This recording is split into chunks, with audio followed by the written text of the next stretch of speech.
Bilangan kardinal ini pun juga bisa dimatematisasi sehingga diperoleh sebuah studi tentang aritmetika ordinal, yaitu itu. Alef alfa dikali alef alfa sama dengan alef alfa. Nah, kemudian alef alfa ditambah alef beta itu juga sama dengan alef alfa kali alef beta, itu maksimum di antara alef alfa dan alef beta. Nah, sekarang begini, dalam teori himpunan banyak dijumpai antinomi-antinomi seperti antinomi Russell, antinomi Burali-Forti, antinomi Cantor, dan sebagainya. Antinomi-antinomi ini bisa dideskripsikan sebagai berikut. Nah, antinomi Burali-Forti ini mengatakan bahwa koleksi semua ordinal, baik finite maupun transfinite, itu bukanlah himpunan. Nah, kemudian antinomi Cantor mengatakan bahwa koleksi dari semua himpunan juga bukanlah merupakan himpunan. Kemudian antinomi Russell, koleksi dari himpunan yang bukan anggota dari dirinya juga bukanlah himpunan. Nah, ketiga contoh di atas bukanlah himpunan. Maka apa dia kalau dia bukan himpunan? Dia adalah kelas sejati. Kemudian ada lagi koleksi yang bukan merupakan himpunan, tapi kelas sejati itu himpunan semua bilangan kardinal transfinite alef, yaitu alef 0, alef 1, alef 2, gitu, alef omega dan sebagainya. Itu bukanlah himpunan. Jadi di sini kita peroleh 4 dari kelas koleksi yang dikatakan sebagai kelas sejati gitu ya, yang bukan himpunan. Nah, keempat koleksi tersebut adalah salah satu jenis apa yang Cantor katakan sebagai multiplisitas tak konsisten. Ini surat Cantor kepada Dedekind di tahun 1899, bahwa Cantor memperkenalkan apa itu multiplisitas tak konsisten atau ketahingan absolut. Nah, saudara bisa lihat di situ ya. A multiplicity can be of such nature that the assumption of togetherness of its elements leads to a contradiction, so that it is impossible to conceive the multiplicity as a unity, as a finite thing. I call such multiplicities absolutely infinite or inconsistent multiplicities. Nah, kelas sejati itu adalah salah satu contoh dari multiplisitas tak konsisten, inkonsisten, begitu.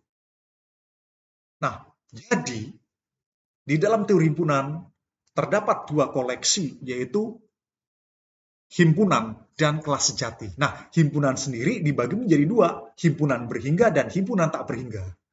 Nah, kemudian kelas sejati itu koleksi tak berhingga yang bukan himpunan. Ini catatan saja.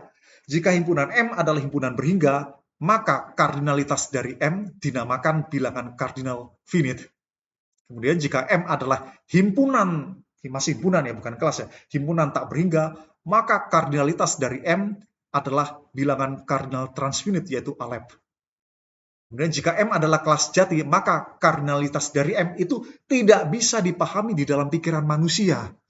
Dan ukuran dari kelas sejati ini hanya eksis di dalam pikiran Tuhan. Dan inilah yang dinamakan dengan ketahinggan absolut. Nah, ketahinggan absolut itu ketahinggan yang tidak bisa dipahami oleh akal manusia. Hanya Tuhan yang tahu. Karena dia tidak bisa dipahami oleh pikiran manusia, berarti kita tidak bisa mengaritmetisasi dari ketahinggan absolut. Nah, begitu ya. Nah, ini transfinite dan ketahinggan absolut. Nah, Cantor memodifikasi gagasan ketahinggan sejati ini, actual infinity, dari Aristoteles menjadi dua, yaitu transfinite sebagai ketahinggan yang bisa meningkat, dan ketahinggan absolut, yaitu ketahinggan yang tidak bisa lagi meningkat. Catatan pertama, bilangan ordinal transfinite dan kardinal transfinite ini bisa dimatematisasi. Kenapa? Karena memang matematika mengkaji aritmetika ordinal dan kardinal. Ini artinya transfinite adalah mathematically determinable. Dan tentunya ini bisa dipahami oleh akal dalam pikiran manusia ya, karena dia bisa diaritmetisasi, berarti kita bisa memahami dia secara matematik. Nah, kemudian meskipun bilangan ordinal transfinite tadi atau kardinal transfinite tadi itu hanya eksis dalam pikiran manusia, ternyata dia juga eksis di dalam pikiran Tuhan. Ini Cantor memiliki pandangan ontologi sama dengan Santo Agustinus mengenai eksistensi bilangan yang ada dalam pikiran Tuhan. Nah, ini surat kepada Ignatius Geller tahun 1895. Nah, all these particular modes of the transfinite have existed from eternity as ideas in the divine intellect. Jadi semua mode khusus dari transfinite telah eksis dari keabadian sebagai ide di dalam pikiran ilahi. Jadi bilangan transfinite itu tidak hanya eksis di dalam pikiran manusia, tetapi juga eksis di dalam pikiran Tuhan. Nah yang kedua, tadi ketanggan absolut itu hanya eksis di dalam pikiran Tuhan dan tidak bisa dipahami oleh pikiran manusia. Ini artinya bahwa ketanggan absolut tidak eksis di dalam pikiran manusia, dia hanya eksis di dalam pikiran Tuhan ya. Karena dia tidak eksis di dalam pikiran manusia, maka ketanggan absolut ini sifatnya mathematically undeterminable, tidak bisa ditetapkan secara matematik. Nah, ini doktrin kantor. Doktrin kantor tentang hubungan di antara bilangan-bilangan kardinal transfinite sebagai ukuran dari himpunan tak hingga dengan ketanggan absolut sebagai ukuran dari kelas sejati itu bisa dipahami pada hierarki ketanggan berikut. Nah, ini hierarkinya. Ternyata dia mentok di atas, yaitu ketanggan absolut paling atas gitu ya. Nah, terlihat bahwa ketanggan absolut melampaui segala bilangan-bilangan kardinal transfinite. Ini ya, absolut melampaui segala bilangan kardinal transfinite Aleph ini.